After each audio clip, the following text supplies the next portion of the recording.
रोखठोक वार्तांकन, रोखठोक बातमी।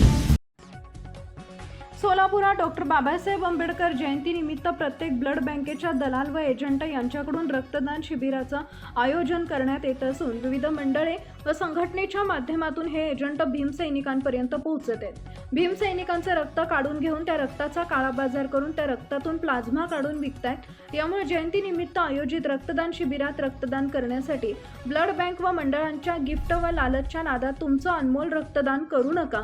रक्तदान करायचंच असेल शासकीय ब्लड बँक अथवा मनपा हॉस्पिटल, सिव्हिल हॉस्पिटलमध्ये रक्तदान करा, जेणेकरून तुमचं रक्त गरजू रुग्णाला मिळेल।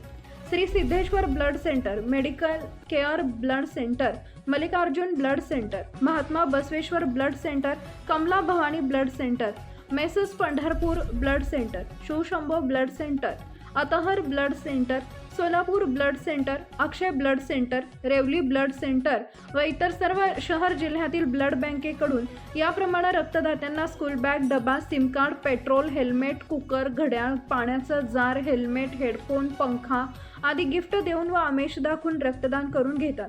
आता रक्तदात्यांना रक्तदान केल्यानंतर चांदी, पेट्रोल व सिम कार्डचं वाटप केलं जात आहे। यामध्ये शिबिर आयोजक दिवसेंदिवस लाखो रुपये कमावून मालामाल होत आहेत। याकडे पुणे व सोलापूरचे सहाय्यक आयुक्त अरुण गोडसे, अन्न व औषध प्रशासनाचं पूर्णपणे दिवसेंदिवस दुर्लक्ष होत आहे।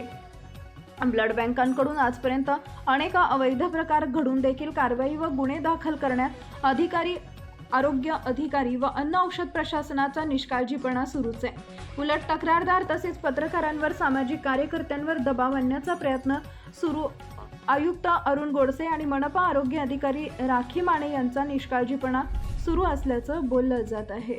महाराष्ट्रातील महत्त्वाच्या आणि ताज्या बातम्या पाहण्यासाठी आमच्या जय हो न्यूज चॅनलला सबस्क्राईब करा आणि बेल आयकॉन प्रेस करा।